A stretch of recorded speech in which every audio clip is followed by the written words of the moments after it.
Brian Mcknight is the worst. Brian Mcknight is the worst. And I can remember for the longest, y'all, 2000, because y'all know Brian Mcknight was all up on Martin, right? But I loved Brian McKnight's music, loved his voice, okay? There will never come a day you'll ever hear me say that I need to be without you. I want to give my all. Baby, just hold me. Simply control me. Because your arms, they keep away the lonelies. When I look into your eyes, boy, then I realize all I need is you in my life.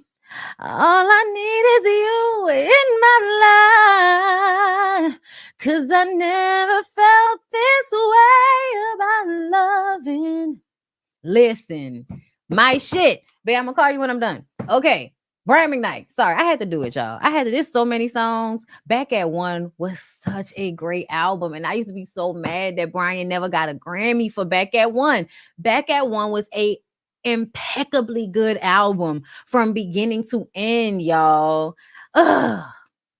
Brian, why do you have to be like this? Brian, why do you have to be like this? Why do you hate yourself this much, Brian? Why, Brian? Why? Why are you doing this to us? And this is what I be talking about. Because everybody think, oh, Bondy hate black men. Bitch, you think I want to be like fuck Brian McKnight? Lifelong love for Brian McKnight. You really think I want to get on the internet and see Brian McKnight being a dirt bag, deadbeat, self-hating, disgusting, egomaniacal bullshit ass nigga? Do you really think I want that for us? Girl, I don't want that for us. I don't want that for us. I don't.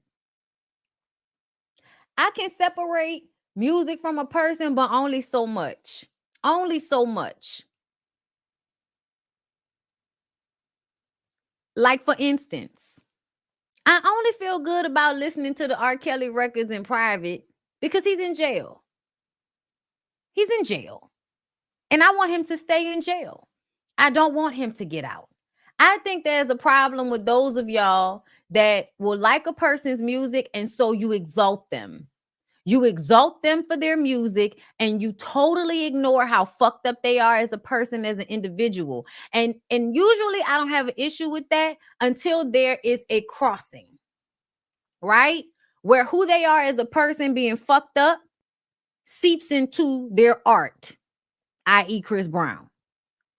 Him being the ain't shit fucked up ass nigga seeps into his music. R. Kelly, him being the fucked up, grape juicing ass nigga seeps into the music. Yes, I can listen to certain songs, but can I listen to It Seems Like You're Ready anymore? No.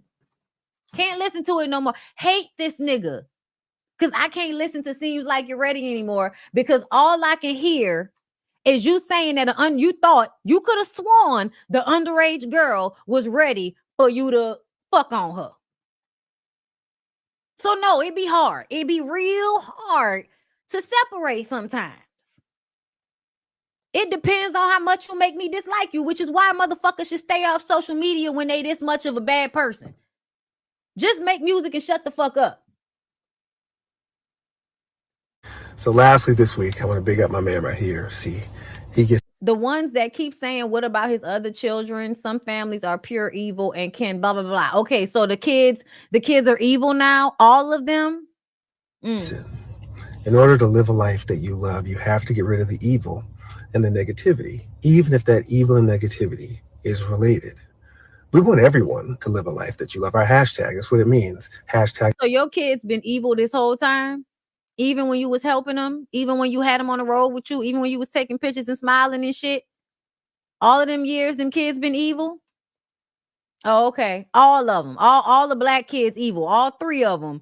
from, okay, because he tried to act like it was out of wedlock, but it wasn't. He was married. He was married and had the 2 boys, I believe. And then there was a girl that was had in an outside relationship that the first wife actually helped and and raised, I believe, or was a part of the girl's life in some way. I could have that wrong, but either way, Brian, all 3 of your black children, the ones not mixed with Asian, those are all the evil children. Okay.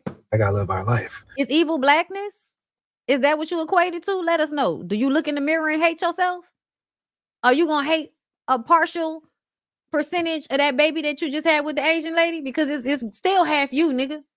But y'all, I'm sorry. They just reminded me how he named the new baby Brian Mcknight Jr. as if he doesn't already have a Brian Mcknight Jr. In order to do that, you have to get rid of all that evil and negativity.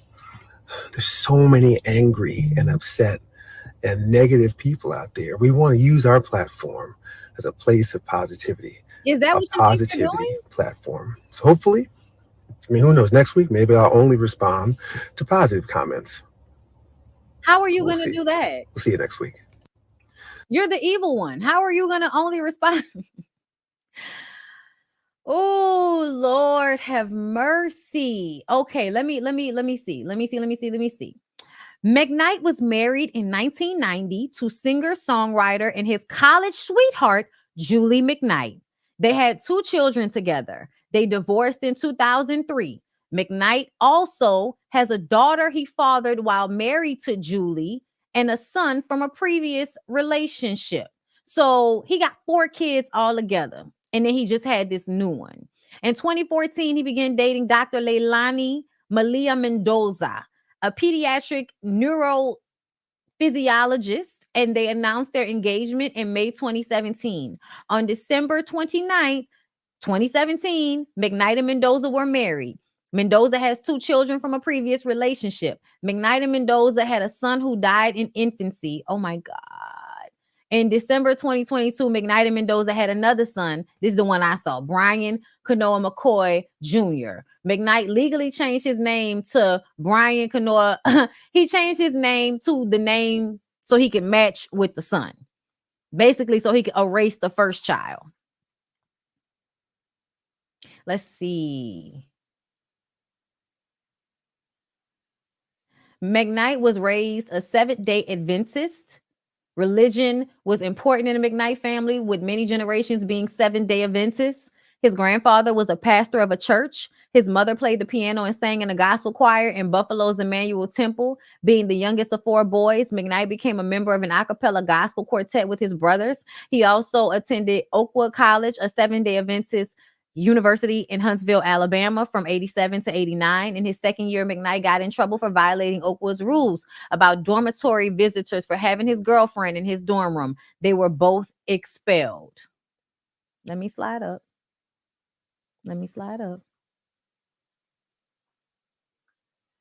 Where's the personal life? Let's go. Mcknight, college sweetheart, Julie Mcknight.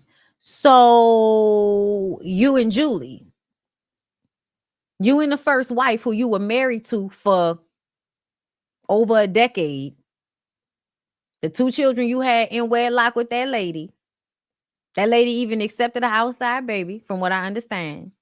You got her and you kicked out of school because she was in your dormitory. So y'all was together for all them years. And let's not even talk about the fact that she is a singer-songwriter herself. I wonder if she's credited on any of his music. I just wonder.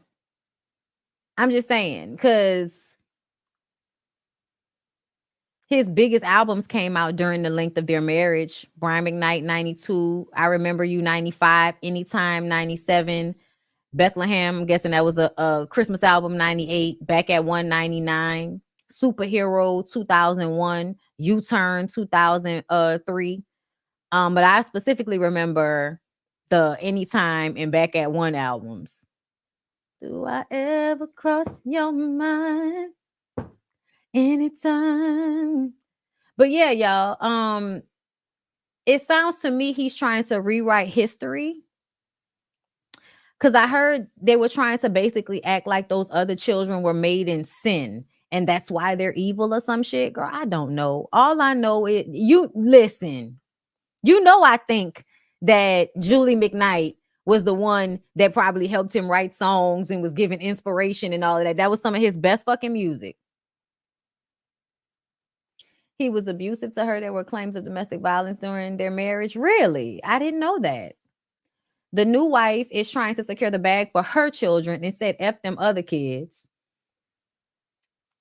Too many of them anyway. I never liked this man, even as a kid. I forgot about Anytime. Child, that was the shit.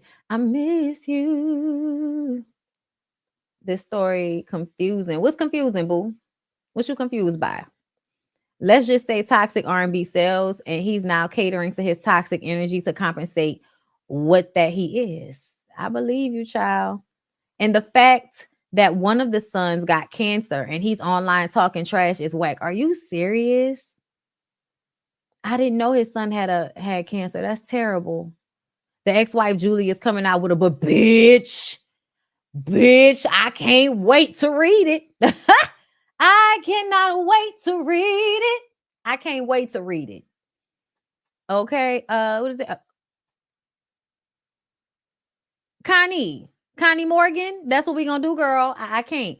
As far as Brian, the irony of him making all that beautiful love music, but even the devil was the angel of music. I mean, hey, even the devil, yeah, I got you. Yes, that's what they said. Lucifer was in a choir, child. That's what they said. I always question the women that get with men who would disown their other children. What type of woman are you? Same with the chick with 50 Cent. Child, they all about themselves. That's what it is. I can't worry about them. It's a whole bunch of people that give no fucks about community. Like they give no fucks. Everybody's been kind of raised to have individualistic mindset. Oh, I only care about the people that's in my family. I don't give a fuck about nobody else. That's kind of how society has been bred to be, but it's problematic because what ends up happening is there's no way you could really, really teach your family and really have your family take in morals when the morals are also not being shown in the community around them, right? So if the community doesn't give a fuck about the kids in the community, don't give a fuck about nobody that's not in their household, eventually they're not going to give a fuck about the people in their household either. Like that's just what it is. Okay, like that's just really what it is, girl. Let me see. Hold up. Anthony coming for you. Thank you for the super chat. I stopped liking Brian when he played a grape juicer on this show called Platinum back in the day. Like, why were you willing to play a grape juice? Child, Scully Talk on Life. Thank you for the super chat. But this cannot be helping ticket sales as he is on tour. The more Brian talks, the more he is trash. That's how I feel. Saying thank you for the super chat. I'm so late, but I'm here. Thank you for being here. Okay. Thank you, Jay Jersey Girl, for being a member. Thank you, Laquita and Vanessa, for becoming members as well. I appreciate y'all so much. Okay, so I think we're good. We're good. All right, let's move on to the last one. But yeah, I'm just annoyed with Brian. I just would like for him to stop. Okay. Yes, with the Royce, you notice the Rolls Royce. Notice how he is leaned over in that video to show us his Rolls Royce symbol. Girl, I see it. It's for clout because they do anything for clout.